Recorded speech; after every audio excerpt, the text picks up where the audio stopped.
নমস্কার বন্ধুরা, বাঙালির ঘরকন্যায় সকলকে স্বাগত। আজকে আমি তোমাদের একটা সবজি রান্না করে দেখাবো। বাচ্চারা তো সবজি খেতে চায় না, কিন্তু সবজি খাওয়া স্বাস্থ্যের পক্ষে ভীষণ উপকারী। বিশেষ করে যাদের পটি পরিষ্কার হয় না বা যাদের পেটে নানা রকম প্রবলেম রয়েছে, আজকালকার দিনে ডাক্তারবাবুরাও বলেন কিন্তু সবজি খাওয়ার কথা। আমি যে পদ্ধতিতে সবজি রান্না করব আজকে, এই রান্নাটা যদি তোমরা করে বাচ্চাদের দাও, আমি কথা দিচ্ছি তারা কিন্তু সবজি নষ্ট করবে না এবং এই সবজি তারা চেয়ে খাবে। তাহলে চলো দেখে নেওয়া যাক আমি কিভাবে সবজি রান্না করছি। আমার ঘরে যে যে সবজি আছে, বিনস, গাজর, বেগুন, পেঁপে, ফুলকপি, মিষ্টি কুমড়ো আর গাছের একটু মিষ্টি কুমড়োর ডাঁটা, আর এখানে হাফ কাপ মটরের ডাল আমি ভিজিয়ে নিয়েছি। এটা ঘন্টা দুয়েক ভেজালেই হয়ে যাবে। সব সবজি আমি এখানে ডুমো ডুমো করে কেটে নিয়েছি। তোমরা চাইলে আরও এর মধ্যে সবজি দিতে পারো। এখানে একটা মশলা করে নেব। আমি নিয়ে নিচ্ছি 2 টেবিল চামচ কালো জিরে। কালো জিরেটাকে আগে শুকনো অবস্থায় একটুখানি ঘুরিয়ে নেব। এইভাবে ঘুরিয়ে নিলে তাহলে কিন্তু জল দিয়ে বাটলে পারে খুব সুন্দর মিহি হয়। দিয়ে দিচ্ছি বেশ কিছু কাঁচা লঙ্কা আর একটু জল দিয়ে এই পেস্টটা আমি তৈরি করে নিয়েছি। এই পেস্টটা সম্পূর্ণটা আমার লাগবে না, এখান থেকে 2 চামচ মতো আমি পেস্ট নেব, বাকিটা রেখে দেব, অন্য রান্নার সময় আমি কাজে লাগিয়ে দেব। ডালটাকে জল ঝরিয়ে নিয়ে একদম জল ছাড়া আমি এটাকে একটু বেটে নেব। মিক্সি জারে এটা ঘুরিয়ে নিয়েছি, একটু দানা দানা হবে। এবার এইটা দিয়ে আমি বড়াটাকে ভেজে নেব। এর মধ্যে মিশিয়ে দেব সামান্য পরিমাণে লবণ, একটু হলুদ আর একটু কাশ্মীরি লঙ্কার গুঁড়ো। কিছুই না, এটা একটু টেস্টের জন্য দেওয়া। এইটা দিয়ে আমি বড়াটাকে ভালো করে ভেজে নেব। যত তোমরা ফেটিয়ে নিতে পারবে তত কিন্তু বড়াগুলো বেশ স্পঞ্জি হবে। এবার আমি এখানে হাফ কাপ তেল দিয়েছি, চায়ের কাপের সর্ষের তেল, আর লো টু মিডিয়াম ফ্লেমে আমি বড়াগুলোকে ভেজে নেব। তেলটা একটু গরম করে নিয়েছি, দিয়ে তার মধ্যে বড়াগুলো দিয়ে আমি এগুলোকে ভেজে নিচ্ছি। এটা হাই ফ্লেমে ভাজবে না, তাহলে বড়াগুলো ওপর থেকে পুড়ে যাবে, ভিতরটা কিন্তু ভাজা হবে না। সেই জন্য লো টু মিডিয়ামে এটাকে ভাজতে হবে। এইভাবে উল্টে পাল্টে বড়াগুলোকে সব ভেজে নিয়ে আমি এবার এগুলোকে তুলে নিচ্ছি। এবার যে তেলটা আমার এখানে থাকবে, এই তেলটার মধ্যে যে সবজিগুলো খুব তাড়াতাড়ি নরম হয়ে যায় সেইগুলোকে আমি একটু আগে হালকা করে ভেজে নেব। মিষ্টি কুমড়োটা ভেজে নিলাম, এবার এটাকে আমি তেল থেকে তুলে নেব। এবার এখানে আর যে সবজিগুলো রয়েছে অর্থাৎ ফুলকপি, বেগুন, এগুলোকে ভেজে নেব। ফুলকপিটা একটু নাড়াচাড়া করে লাল লাল করে ভেজে নেব এবং এইগুলো আমি রান্নার শেষের দিকে ব্যবহার করব, তাহলে কিন্তু এগুলো গলে যাবে না। হয়ে গেছে ফুলকপি ভাজা, তুলে নিচ্ছি। এবার এই তেলের মধ্যেই আমি দিয়ে দেব কেটে রাখা বেগুনগুলো। বেগুনগুলোকেও আমি হালকা করে ভেজে নেব। উল্টে পাল্টে এপিট ওপিট করে ভালো করে নাড়াচাড়া করে বেগুনগুলোকে হালকা করে ভেজে নেব। তবে বেগুন ভাজার সময় একটু যদি ঢাকা দিয়ে ভাজা যায় তাহলে কিন্তু তেলটা শুষে নেয় না। যেটুকু তেল ছিল তার মধ্যে আমি আর 1 টেবিল চামচ তেল দিয়েছি।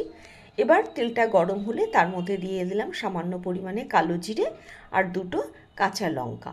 এবার এটাকে একটু ভালো করে নাড়াচাড়া করে ভেজে নিয়ে এবার যে সবজিগুলো সিদ্ধ হতে একটু বেশি সময় নেবে পরপর সেই হিসাবেই আমি সবজিগুলোকে এর মধ্যে দিয়ে দিলাম।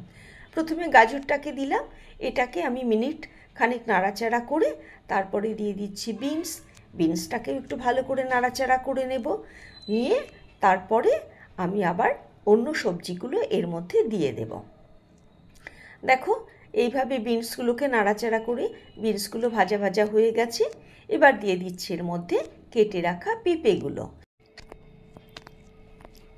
পেঁপেগুলোকে হালকা করে নেড়ে চেড়ে তার মধ্যে দিয়ে দিচ্ছি কলা, কেটে রাখা কলাগুলো, আর দিয়ে দিলাম যে কুমড়োর ডাঁটা কেটেছিলাম সেইগুলো।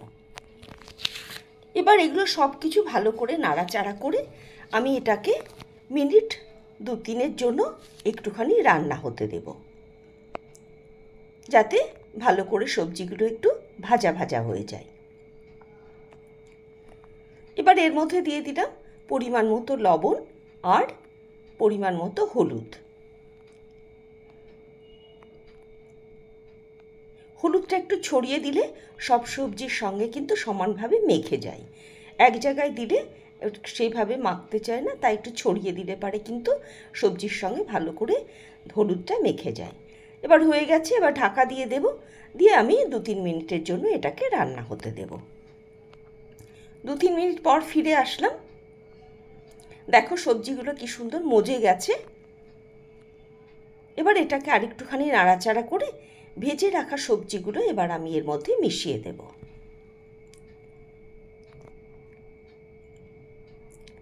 দিয়ে দিলাম ফুলকপি, মিষ্টি কুমড়ো আর বেগুন, যেটা আগে ভেজে রেখেছিলাম।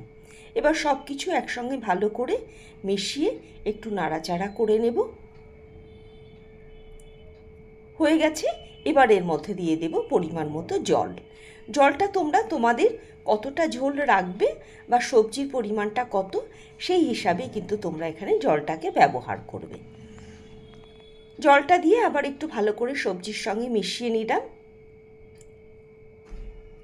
এবার এটাকে ঢাকা দিয়ে আমি 2-3 মিনিটের জন্য রান্না হতে দেব, কারণ সবজিগুলো সবই তো প্রায় নরম হয়ে গেছে, তাই বেশি সময় লাগবে না। দেখো এবার দেখে নিই সবজিগুলো আমার সিদ্ধ হয়েছে কিনা। সুন্দরভাবে সব সিদ্ধ হয়ে গেছে। এবার আমি গ্যাসটাকে অফ করে দেব। অফ করে সবজিটাকে আমি নামিয়ে রাখব। আর একটা কড়াই নিয়ে নিয়েছি, তাতে 2 টেবিল চামচ আমি সর্ষের তেল দিয়েছি। গ্যাসটা লো টু মিডিয়াম ফ্লেমে রেখেছি। আর যে কালো জিরে আর কাঁচা লঙ্কা বাটাটা দিয়েছিলাম, সেইটা এবার আমি তেলের মধ্যে দিয়ে খুব ভালো করে কষিয়ে নেব। দেখো সবটা কিন্তু দিইনি, আমার 2 টেবিল চামচ এখানে লেগেছে, বাকিটা রেখে দিয়েছি। এবার এটাকে একদম পুরো কষিয়ে নিয়ে তার মধ্যে রান্না করে রাখা সবজিটা আমি এর মধ্যে ফোড়ন দিয়ে দেব। এবার এটাকে ভালো করে মশলার সঙ্গে সুন্দর করে মাখিয়ে নেব। ঠিক এইভাবে নাড়াচাড়া করে মাখিয়ে নিতে হবে। এবার এর মধ্যে দিয়ে দেব ভেজে রাখা বড়াগুলোকে, আর দিয়ে দিলাম যে মিক্সিং জারে আমি ডালটা বেটেছিলাম, সেইটা ধুয়ে সামান্য পরিমাণে জল দিলাম। তোমরা চাইলে এখানে গোবিন্দভোগ চাল বাটা বা চালের গুঁড়ি ব্যবহার করতে পারো, একটু নারকেল কোড়া, ঘি, আমি কিন্তু সেগুলো দিইনি। এবার যখন ঝোলটা ফুটে গেছে তার মধ্যে কচি কচি কুমড়োর পাতাগুলো দিয়ে দিলাম। এটা তো সিদ্ধ হতে বেশি সময় লাগে না, 1 মিনিটেই সিদ্ধ হয়ে যাবে। হয়ে গেছে 1 মিনিট। এবার ভালো করে নাড়াচাড়া করে এর মধ্যে, যেহেতু নিরামিষ তরকারি তো, তাই সামান্য পরিমাণে একটুখানি চিনি দিলাম, আর দিলাম 1/2 চা চামচ মতো ভাজা মশলা, অর্থাৎ জিরে, ধনে, তারপরে গরম মশলা, মৌরি, এগুলো সব খোলায় ভেজে নিয়ে তৈরি করা। সকলকে ধন্যবাদ আমার ভিডিওটা সম্পূর্ণ দেখার জন্য। যারা নতুন আমার ভিডিও দেখছো বা আমার চ্যানেল দিয়ে দেখছো, তারা অবশ্য করে একটা লাইক, শেয়ার এবং সাবস্ক্রাইব করবে। সকলে ভালো থাকবে, সুস্থ থাকবে, আর আমার ভিডিও দেখে তোমাদের কেমন লেগেছে অবশ্যই মতামত করে জানাবে, আর অবশ্য করে জানাবে কে কোথা থেকে দেখছো। তাহলে আজকের ভিডিও আমি এখানে শেষ করছি। আবার দেখা হবে নতুন আর একটা ভিডিও নিয়ে, নতুন আর একটা পর্ব নিয়ে।